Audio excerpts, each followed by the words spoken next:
El segundo himno que cantamos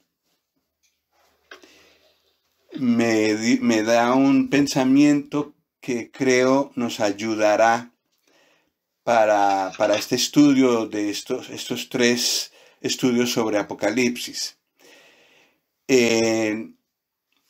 Decía el último himno que Dios ve a millares los siglos.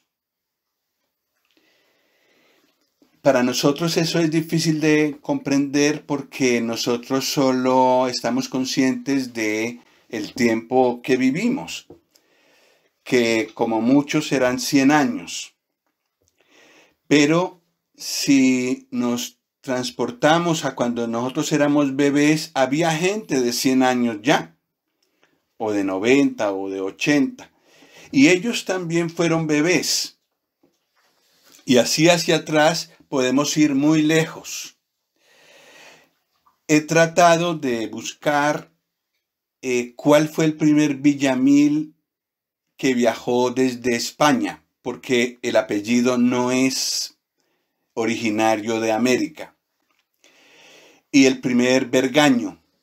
No he podido encontrar bien, pero sí hay un pueblo aquí que se llama Bergaño, está en el norte, y hay un pueblo que se llama Villamil con doble A, Villamil. Y descubrí que al final del siglo XVI, como quien dice 1590 y tantos, viajó un señor Pedro Villamil, se embarcó en Huelva hacia América. Bueno, y seguramente él se extendió por la zona donde hay varios Villamil, Boyacá, Santander y Cundinamarca. Pero es interesante, pero entonces estamos hablando de varias generaciones atrás, suponiendo que él fuera nuestro antepasado, el que llevó el apellido a América, pero notemos que estamos por 1590 y algo, unos 100 años después del descubrimiento de América. Pero ya iban por el año 1500 y pico. Es decir, habían transcurrido muchos años ya. En el año más o menos en el año 37 fue cuando el Señor Jesús murió. Como el cristianismo se hizo oficial por ahí a partir del año 320 después de Cristo, entonces se cambió el calendario que había y se puso un calendario que fuera alrededor de los hechos más importantes del cristianismo, como el nacimiento del Señor Jesús. La cuestión es que desde entonces más o menos pusieron un calendario, bueno, fue evolucionando, pero el calendario que nosotros tenemos tiene como punto de partida el nacimiento del Señor Jesús. Pero antes no se contaba así. Sin embargo, estamos por el año 2021.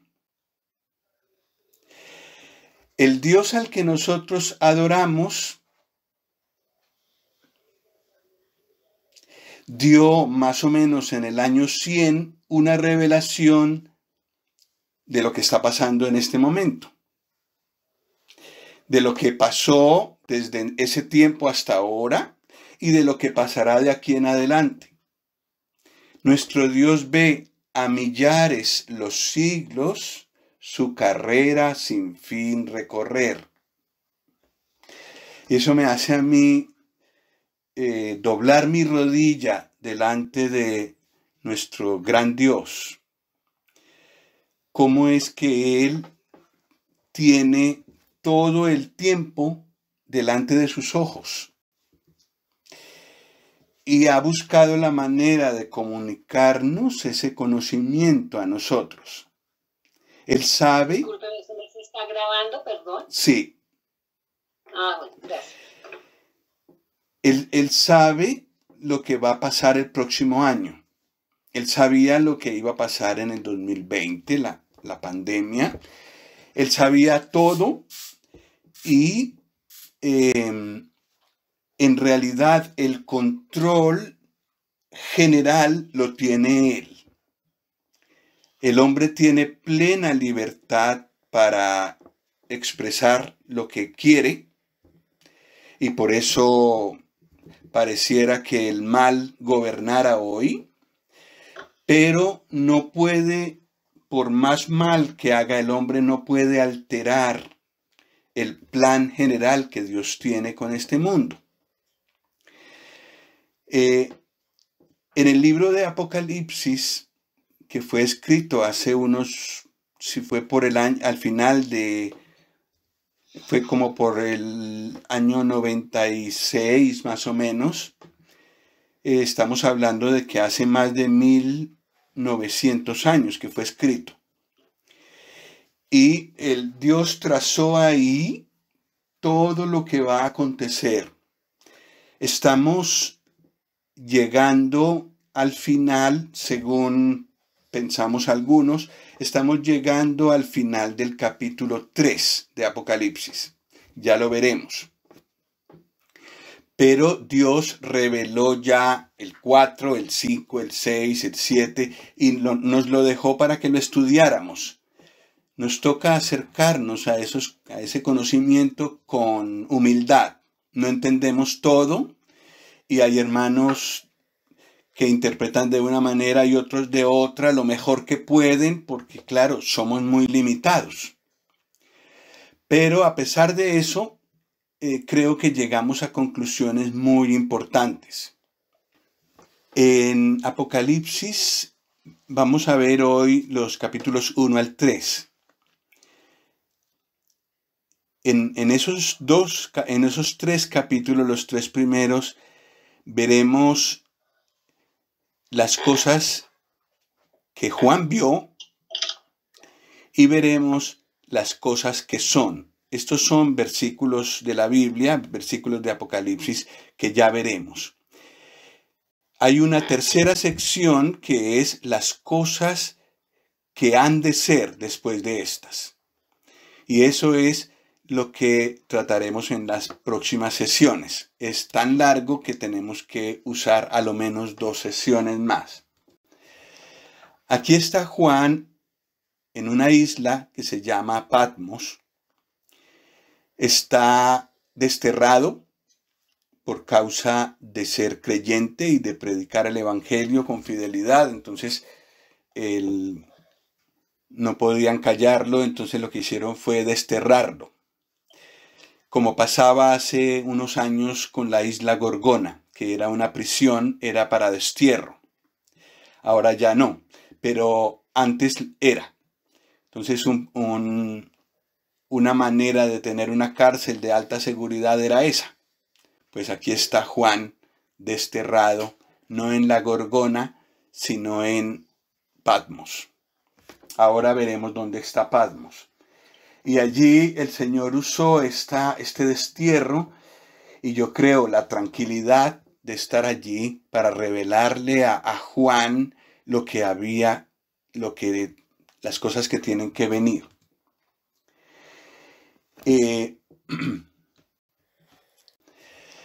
Aquí está Juan en una isla que se llama Patmos.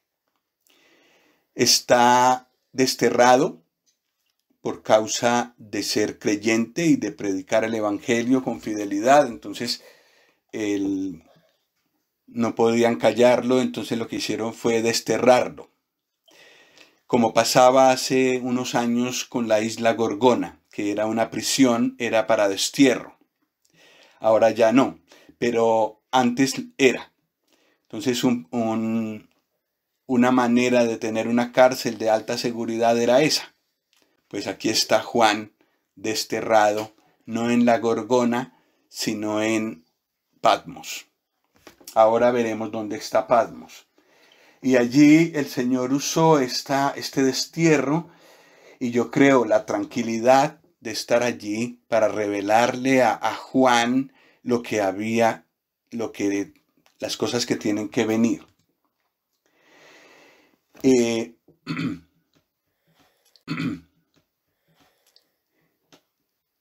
primer lugar, vamos a mirar Apocalipsis 1, los versículos 1 al 6.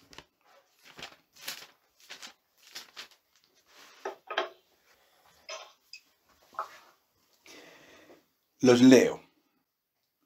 La revelación de Jesucristo que Dios le dio para manifestar a sus siervos las cosas que deben suceder pronto, y la declaró enviándola por medio de su ángel a su siervo Juan, que ha dado testimonio de la palabra de Dios y del testimonio de Jesucristo y de todas las cosas que ha visto. Bienaventurado el que lee y los que oyen las palabras de esta profecía y guardan las cosas en ella escritas, porque el tiempo está cerca.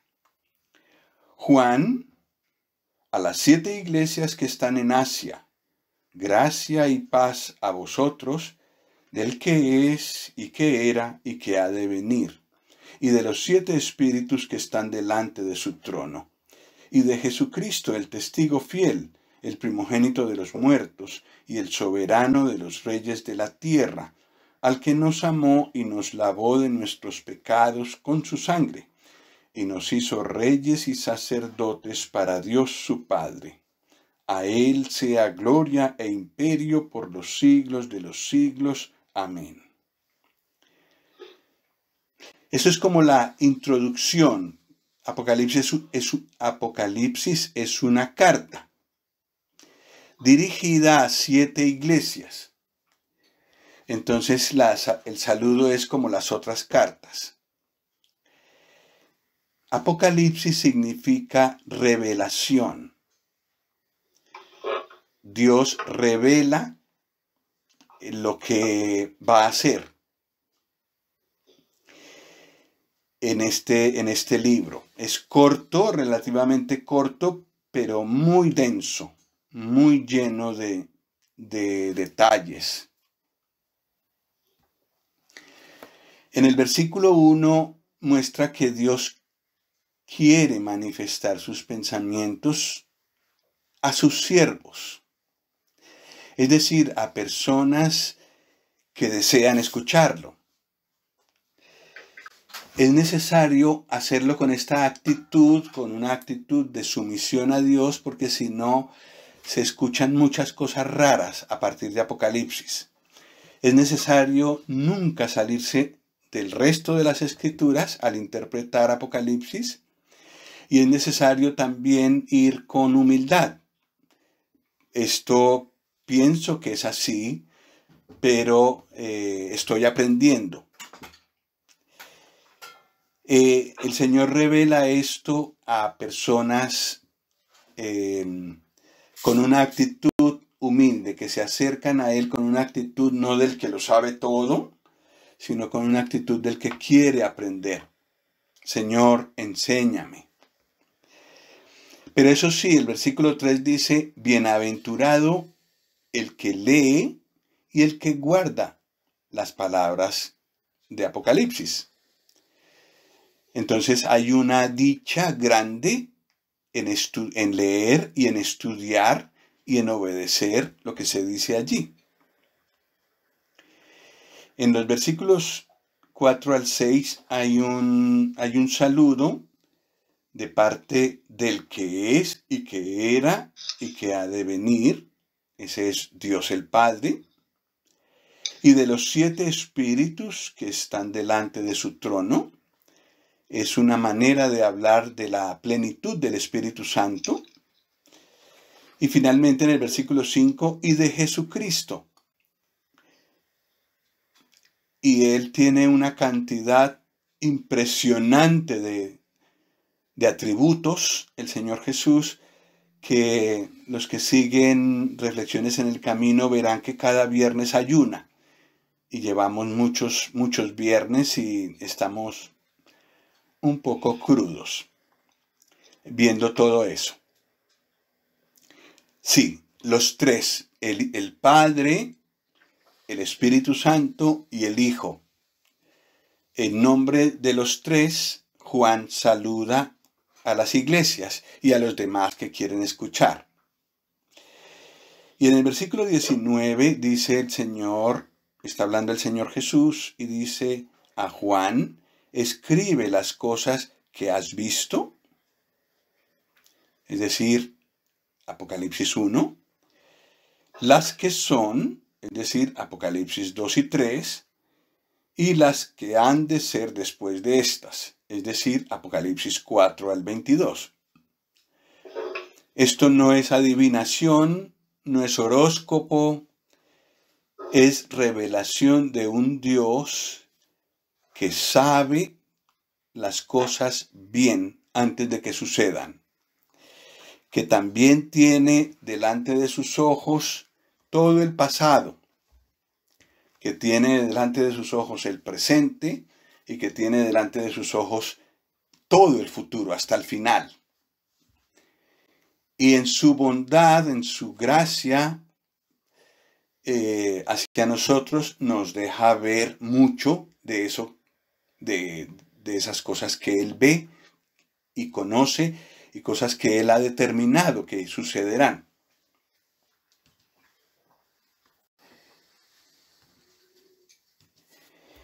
Aquí hay un esquema que hizo un creyente en Holanda y que me lo prestó y me permitió traducirlo y que muestra en un esquema todo el libro de Apocalipsis. Entonces, a ver si logro yo manejarme en esto. Sí. En el capítulo 1,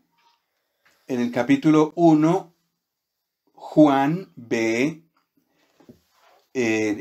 al Señor Jesús resucitado, pero el Señor allí le recuerda que Él murió, que después resucitó y que ahora vive para siempre. Esas son las cosas que Juan vio. En los capítulos 2 y 3, el Señor revela a Juan el tiempo de la iglesia. La iglesia se formó el día de Pentecostés, allá en el año 37 más o menos de nuestra era, de la era cristiana, y sigue hasta hoy. Todavía nos reunimos como iglesia.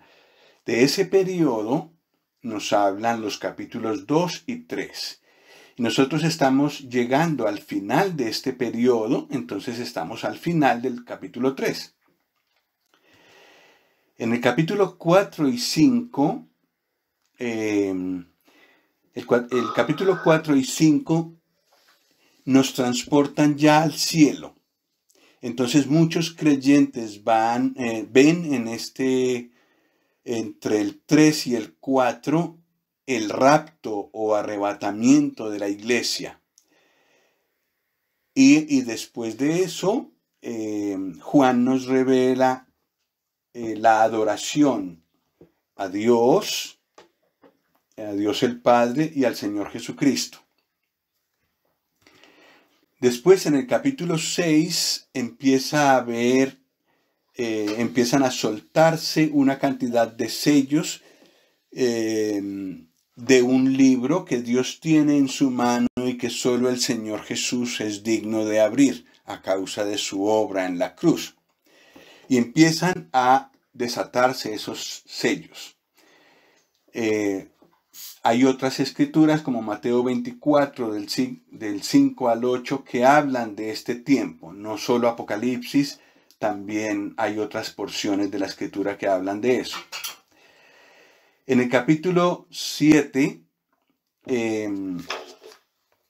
a ver. Bueno, ya se ha introducido lo que se llama el tiempo de la tribulación. Empieza poco a poco a desarrollarse el tiempo de la tribulación, entonces eso sigue en el 8 y en el 9. en el 10 y en el 11.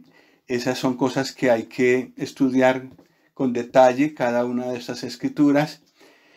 Luego viene el 12 y luego en el 13 viene el gran líder mundial, la bestia, que tendrá un apoyo de un personaje mundial también religioso, que lo apoyará. Y entonces será el momento cumbre en que el poder político y el poder religioso gobiernan sobre este mundo. Eso también tiene correspondencia con otros lugares de la Escritura, como Mateo 24, del 9 al 26. Luego, del 14 al 16, las cosas se ponen peor.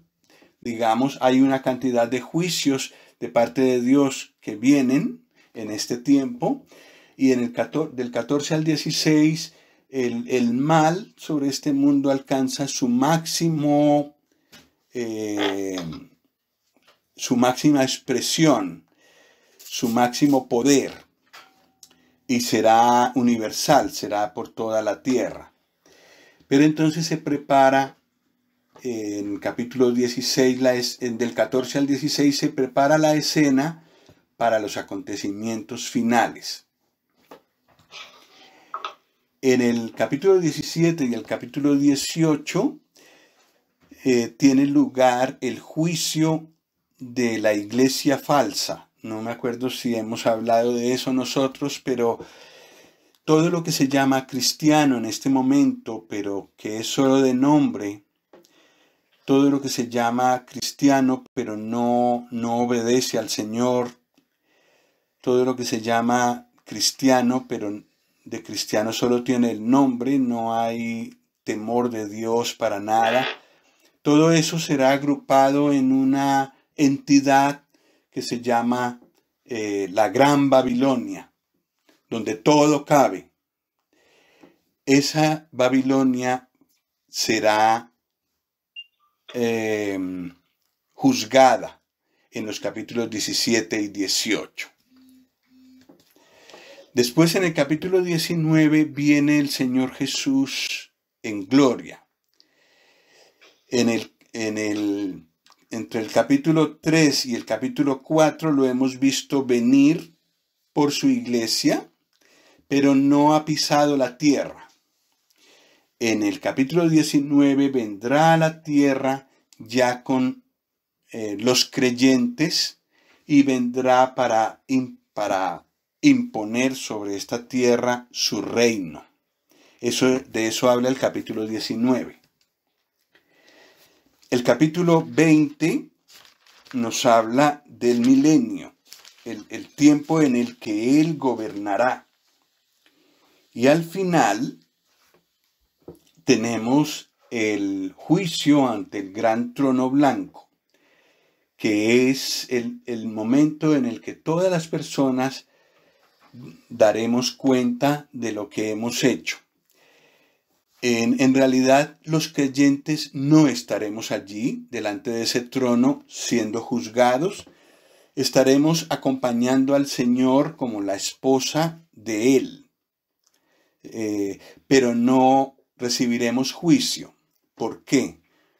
Porque nuestro juicio, el juicio que merecen nuestros hechos, nuestros pecados, fue ya ejecutado en la cruz del Calvario. Los que van a estar allí serán los que no recibieron al Señor. Entonces la obra de la cruz no vale para ellos. Al final del capítulo 20 será el juicio para esas personas. Luego en el capítulo 21 tenemos el estado eterno. El estado eterno es lo que habrá cuando se acabe el tiempo, cuando ya el mal haya sido suprimido, cuando el Señor Jesús haya entregado todo su poder, todo su gobierno al Dios y Padre, y entonces Dios sea todo y en todos. Y La segunda parte del capítulo 21 y el capítulo 22 entero nos presenta un poco más acerca del reino milenial del Señor Jesús. El reino milenial del Señor Jesús, el reino de Él sobre esta tierra, es un tema recurrente en toda la Biblia. Entonces es un tiempo muy importante. Y de eso habla la segunda parte de Apocalipsis 21 y Apocalipsis 22. Entonces este es un recorrido a grandes rasgos del libro de Apocalipsis. Y como decía yo antes, estamos al principio, al principio de todo este esquema, al final del tiempo de la iglesia.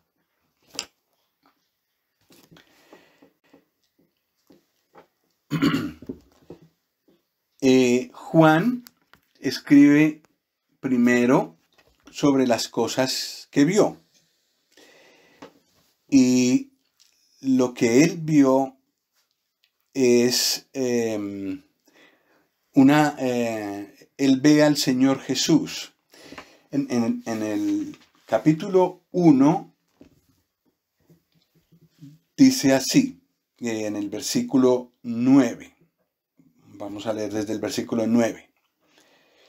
Yo, Juan, vuestro hermano y copartícipe vuestro en la tribulación, en el reino y en la paciencia de Jesucristo, estaba en la isla llamada Patmos por causa de la palabra de Dios y el testimonio de Jesucristo.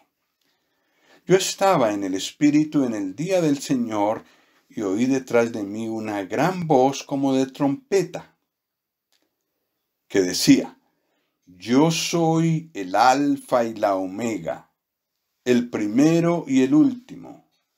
Escribe en un libro lo que ves y envíalo a las 7 iglesias que están en Asia, a Éfeso, Esmirna, Pérgamo, Tiatira, Sardis, Filadelfia y la Odisea.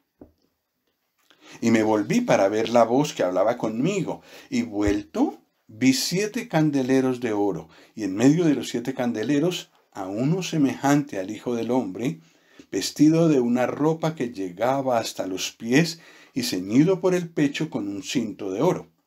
Su cabeza y sus cabellos eran blancos como blanca lana, como nieve, sus ojos como llama de fuego, y sus pies semejantes al bronce bruñido, refulgente como en un horno, y su voz como estruendo de muchas aguas.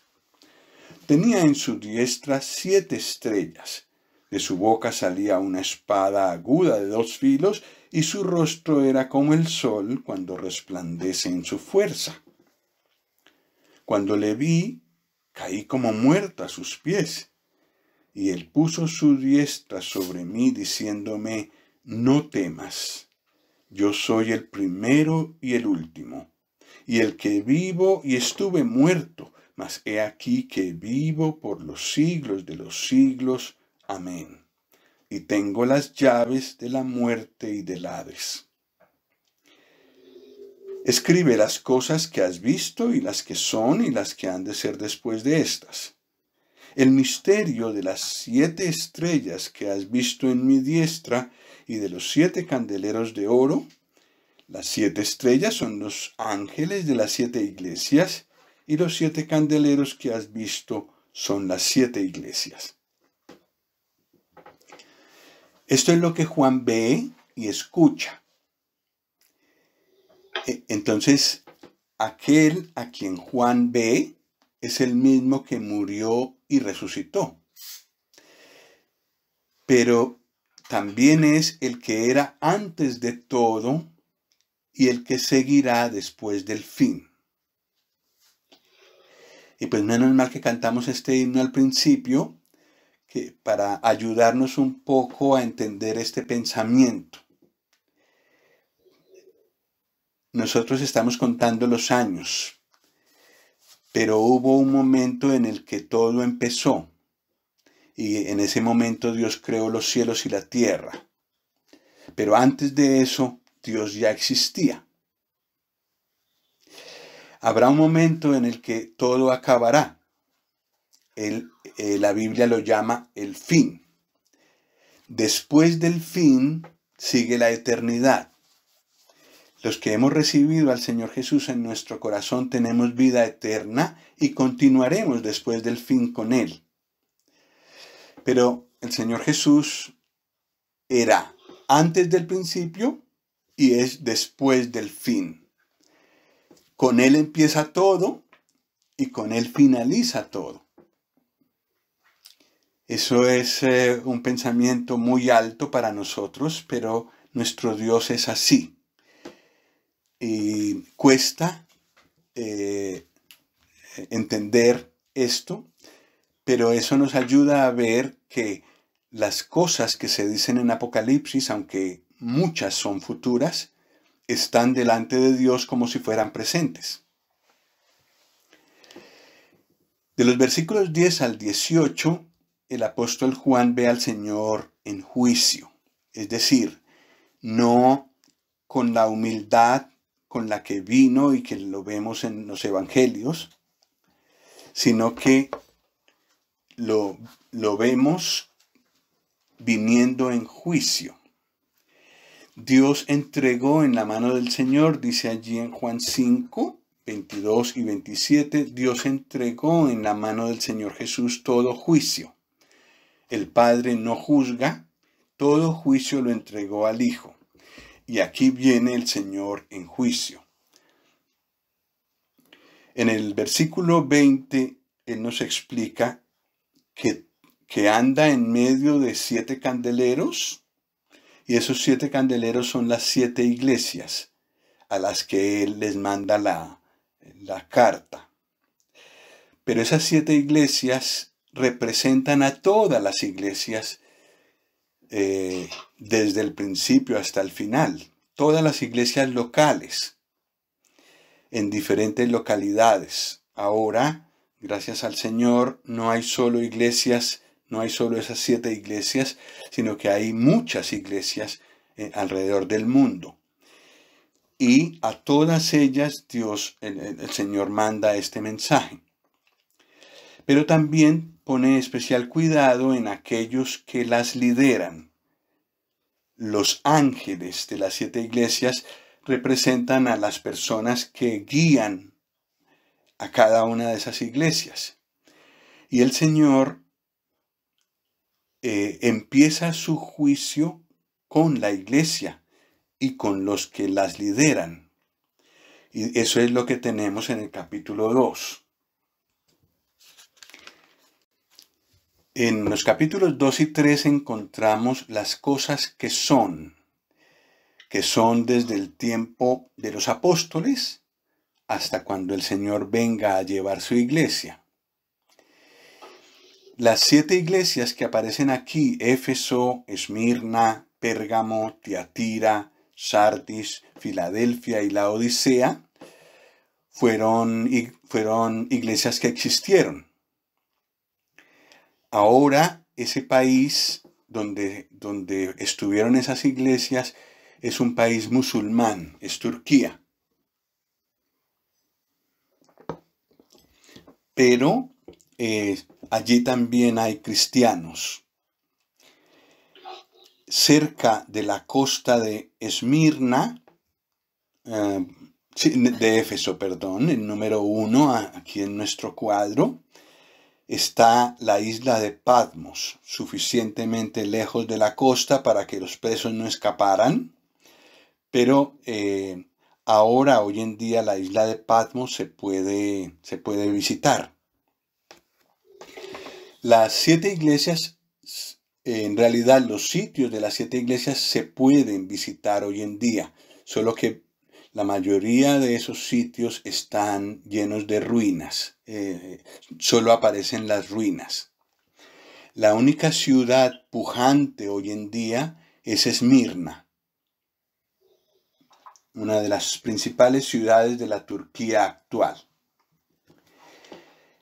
Aquí se ve dónde están esas iglesias vistas desde Colombia. Si alguna vez ustedes pueden tomar un vuelo de ahora Turkish Airlines, la aerolínea turca, hace vuelos desde Bogotá hasta Ankara, entiendo. Entonces se puede tomar un vuelo directo. Son unas 15 horas de vuelo y entonces estaremos en Ankara, un poco lejos de donde estaban estas 7 iglesias, pero se puede llegar en carro hasta allá, o en tren me parece que hay. Si pueden pasar por España, pues nos dan una visita, que nosotros estamos aquí, y les queda después más cerca. Descansan ahí y pueden entonces llegar después volar a Turquía. Bueno, quiero decir, este es un sitio que existe.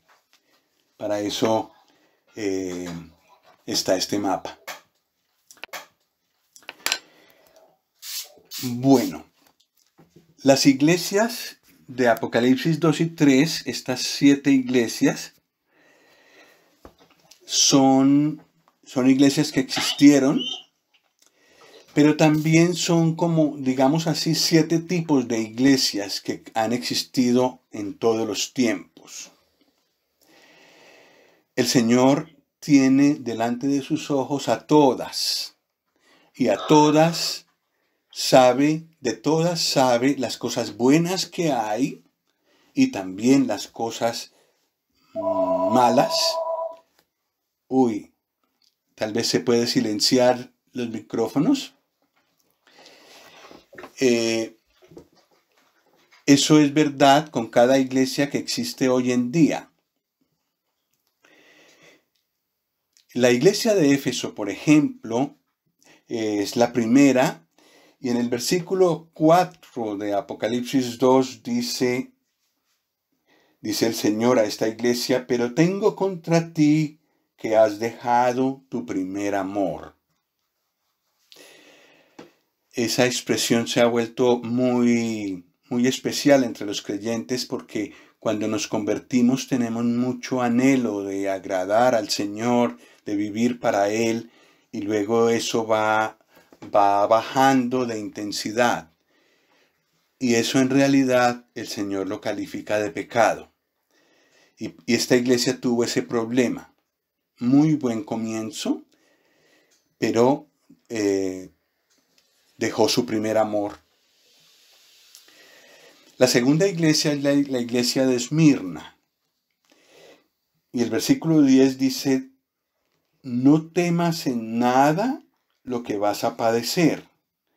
He aquí, el diablo echará a algunos de vosotros en la cárcel para que seáis probados, y tendréis tribulación por 10 días. Sé fiel hasta la muerte, y yo te daré la corona de la vida. Entonces, la iglesia de Esmirna es una iglesia que sufre por mantenerse fiel al Señor.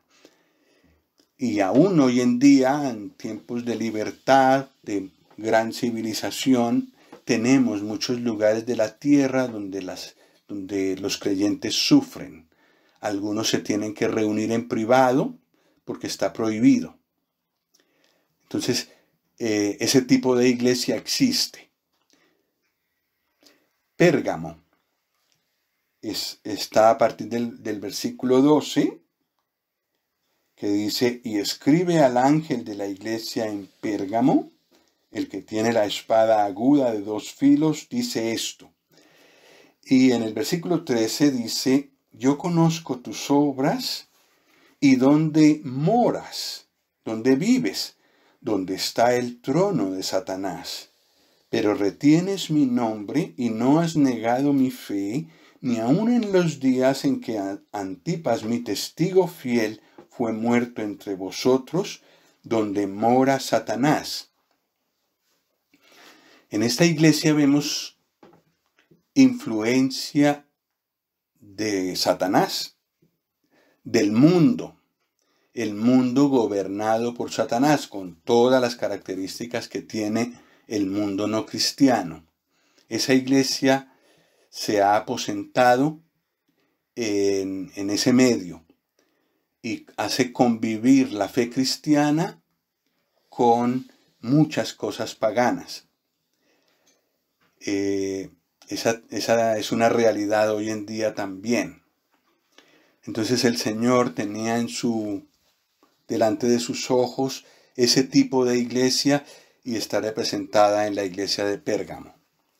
La iglesia de Tiatira está a partir del versículo 18, donde dice: y escribe al ángel de la iglesia en Tiatira, el Hijo de Dios, el que tiene ojos como llama de fuego y pies semejantes al bronce bruñido, dice esto.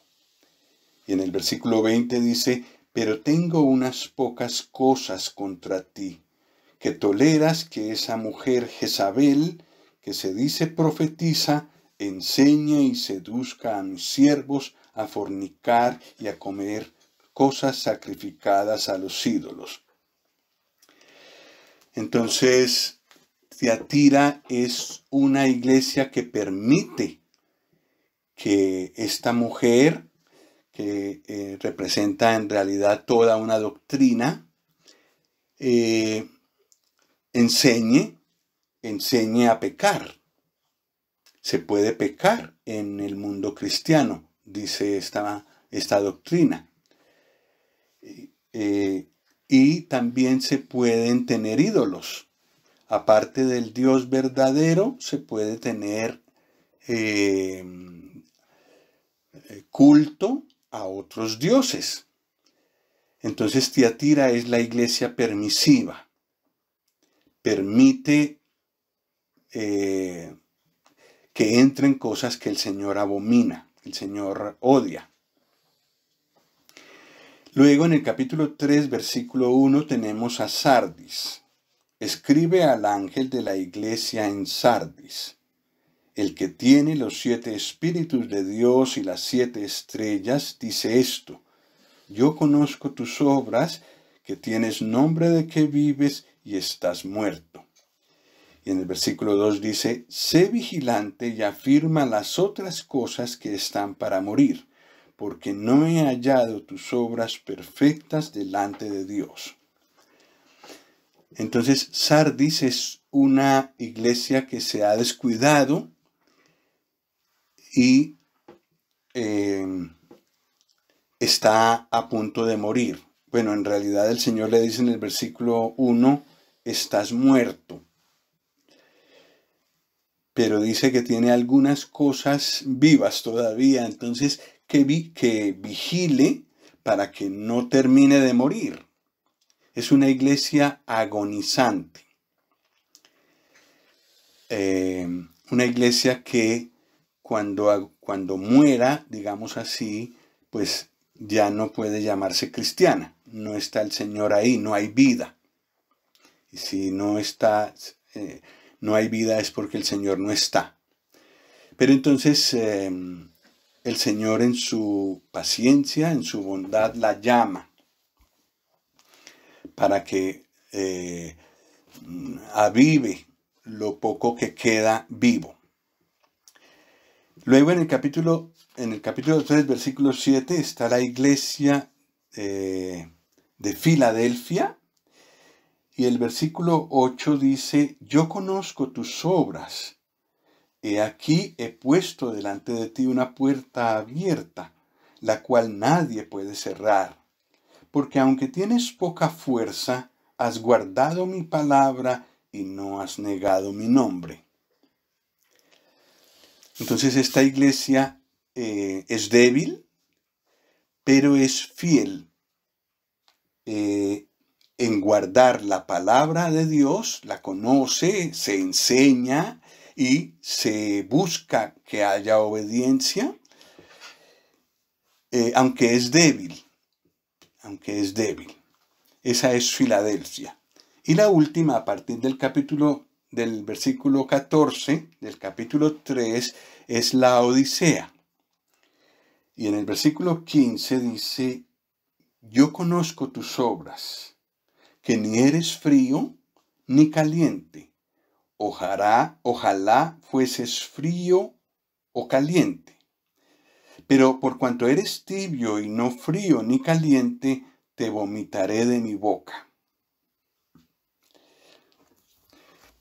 Sí, el versículo 16 es necesario de leer para comprender que la tibieza no le agrada al Señor.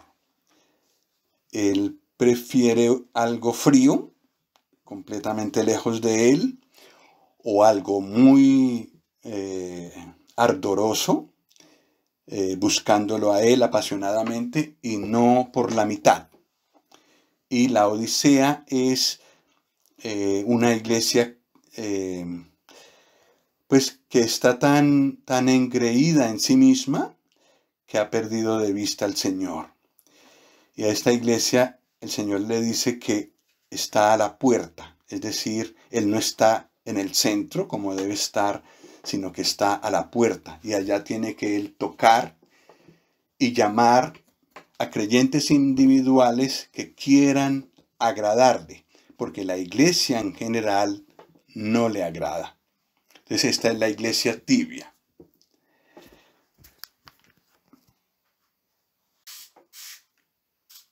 En estas 7 iglesias, muchos creyentes ven el desarrollo de la iglesia desde que se fundó en la época de los apóstoles.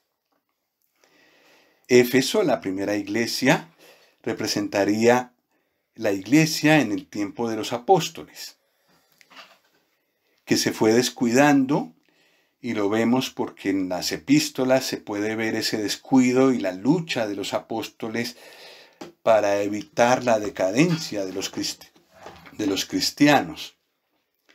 Entonces, Éfeso representa, pues según este pensamiento, a la iglesia del primer siglo. Después, a partir de que se formó la iglesia en el libro de los Hechos, empezó una serie de persecuciones para los creyentes. Y eso siguió hasta el año 316. Entonces la segunda iglesia, la iglesia de Esmirna, representa ese periodo de la iglesia. Desde el principio, cuando se formó en Pentecostés, que ya empezó la persecución, hasta el año 316 más o menos, después de Cristo, cuando un emperador se hizo cristiano. Entonces, hasta ese momento, los cristianos eran perseguidos. Pero aún así, creció tanto el cristianismo en el Imperio Romano que llegó hasta el César, el emperador, la persona más poderosa del mundo en aquel entonces. Y cuando él se hizo cristiano, implantó el cristianismo como la religión oficial del imperio. Y entonces ya pasamos a lo que representa la iglesia de Pérgamo, que es la tercera. A partir del año 316 y más o menos hasta el año 500, cuando hubo el primer papa, era una iglesia protegida por el imperio. Entonces fue una iglesia que se unió, se mezcló con el mundo político.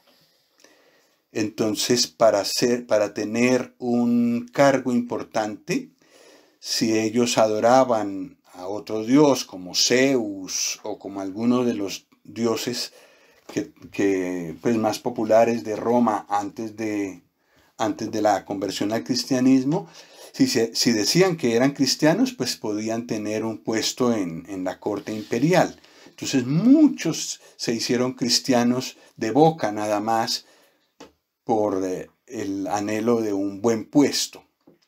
Entonces se llamó cristiano casi todo el mundo sin que hubiera un cambio de vida. El cristianismo genuino es un cristianismo en el que hay un cambio de vida y donde hay un deseo por vivir en forma agradable a Dios. Pero claro, la mayoría de personas ahí en el Imperio Romano pues no tenían esto. Eran cristianos, pero de boca nada más. Eso no sirve para Dios. La iglesia de Tiatira, que es la que sigue, representa lo que se formó después de ese estado del que hemos hablado, y se hizo ya oficial y poderosa. Inclusive llegó a ser más poderosa que el poder político. Es la Iglesia Católica. La Iglesia Católica empezó, digamos así, propiamente en el año 500, pero por el año 1000 se dividió. Y entonces en Serbia, donde estuvimos, vemos algo muy parecido, como una iglesia católica, pero se llama la Iglesia Ortodoxa. Es sencillamente la parte oriental de esta iglesia, pero en esencia tienen las mismas cosas. Entonces, una iglesia también allí es poderosa políticamente y pues como la Iglesia Católica también fue muy poderosa, sobre todo en la Edad Media, tuvo poder sobre el poder político. Tiatira representa ese periodo. Esa iglesia continúa hasta ahora y continuará hasta que el Señor venga. Después de ella sigue la iglesia de Sardis, que representa la iglesia reformada. Y ustedes recuerdan que por el año 1516 más o menos hubo un monje que se llamó Lutero y que empezó a estudiar las Escrituras, empezó a luchar él personalmente con la convicción de pecado que tenía y la culpabilidad que sentía, y empezó a buscar en la Escritura una respuesta a esto. Y allí encontró que la manera de encontrar paz para su alma era confiar en el Señor Jesucristo y en la obra que Él había hecho en la cruz. Y eso le dio una tremenda paz al corazón de él. Pero también le trajo una profunda convicción que le hizo ver cosas que se estaban haciendo mal dentro de la iglesia. Él era un monje, una persona muy versada en las Escrituras, en los idiomas originales, en fin, no era cualquier persona. Y se dio cuenta que había que reformar la iglesia como estaba. Él pertenecía a la Iglesia Católica, pero no podía seguir esa iglesia así como estaba. Pero su empuje era tal, y también el Señor preparó el corazón de otras personas, que la Iglesia Católica lo llegó a temer y entonces lo excomulgó. Las ideas de él las encontraban demasiado radicales y entonces no pudieron aguantar eso y entonces lo excomulgaron. Entonces se formó la Iglesia Reformada, que también se volvió la iglesia oficial de varios países de Europa. Entonces también tenía poder político. Entonces la iglesia de Sardis, como vimos, era una iglesia que parecía viva, pero a causa de su mezcla con el poder político en los países que hoy se llaman protestantes, también decayó y estaba para morir. Entonces, por el siglo XVIII viene lo que representa la iglesia de Filadelfia, y hubo muchos despertares entre los creyentes, entre muchos de los cristianos hubo un despertar para buscar las Sagradas Escrituras, para llevar el Evangelio a muchos lugares del mundo. Ese despertar duró varios años, sí, varias decenas de años. El Señor volvió a despertar a los creyentes para que buscaran las Escrituras, las estudiaran y descubrieran verdades que habían allí, pero que eran desconocidas durante el tiempo que había pasado. La iglesia que representa Filadelfia sigue hasta el día de hoy. El Señor ha despertado a muchos y es una maravilla que a día de hoy se encuentran muchos creyentes que quieren estudiar las Escrituras. Y hay muchos dedicados a estudiarla con profundidad. Esa iglesia sigue hasta el día de hoy. Olvidé decir que la iglesia de Sardis, la iglesia reformada, también sigue hasta hoy, con las características que hemos visto. Y luego en el siglo XX y en el XXI que vamos, pero seguirá hasta el final, tenemos la iglesia de la Odisea, o la iglesia que está representada por la Odisea, que es una iglesia tibia. Permite todo, lo que le agrada al Señor y lo que no. Y tiene mucho orgullo en sí misma y se ha olvidado de darle el primer lugar al Señor. De tal manera que el Señor está a la puerta. Y dice en el versículo 20, que es parte del mensaje a la iglesia de la Odisea: he aquí yo estoy a la puerta y llamo. Si alguno oye mi voz y abre la puerta, entraré a él y cenaré con él y él conmigo. Entonces el Señor está a la puerta. Y a esa iglesia lo que el Señor le dice, es decir, la iglesia actual en general, todo lo que se llama cristianismo hoy en día, no tiene al Señor Jesús como centro. Pero en este medio el Señor nos llama a descubrirlo a Él, a salir a Él, a tener comunión viva con Él, a estudiar su palabra, a escucharle a Él. Y cuando hacemos esto, el Señor se manifiesta a nosotros, porque dice allí: cenaré con Él y Él conmigo. Es posible en este tiempo tener una comunión viva con el Señor. Entonces a eso estamos invitados todos. En este esquema vemos el periodo actual, el periodo que va desde la cruz y la resurrección del Señor, su ascensión al cielo y el arrebatamiento, el final de Apocalipsis 3, y vemos las diferentes iglesias y las vemos en una escala descendente. Y vemos también que de cada una de ellas hay personas que no son cristianas verdaderas, y todos ellos llegarán a formar la Babilonia grande, Babilonia la grande, que veremos en el próximo estudio. Aquí se ve un poco más claro. Entonces hay una clara decadencia en el cristianismo desde la iglesia del tiempo de los apóstoles hasta ahora. Y cuando el Señor venga, pues encontrará la iglesia de la Odisea.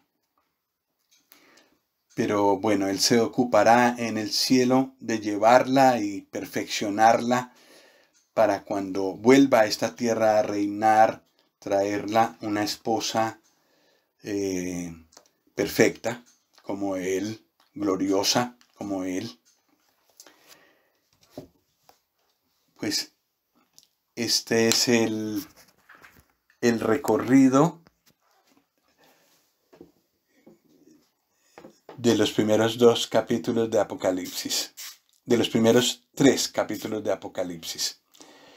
Y yo sé que es mucho, pero quizás cuando tenga un tiempito y pueda subir el mensaje, se puede ir mirando a pocos. Pero sí me gustó la sugerencia de Cristina de que veamos Apocalipsis primero así como a vuelo de pájaro. Y pues este es el primer estudio tratando de hacer eso. Muchas gracias por su paciencia.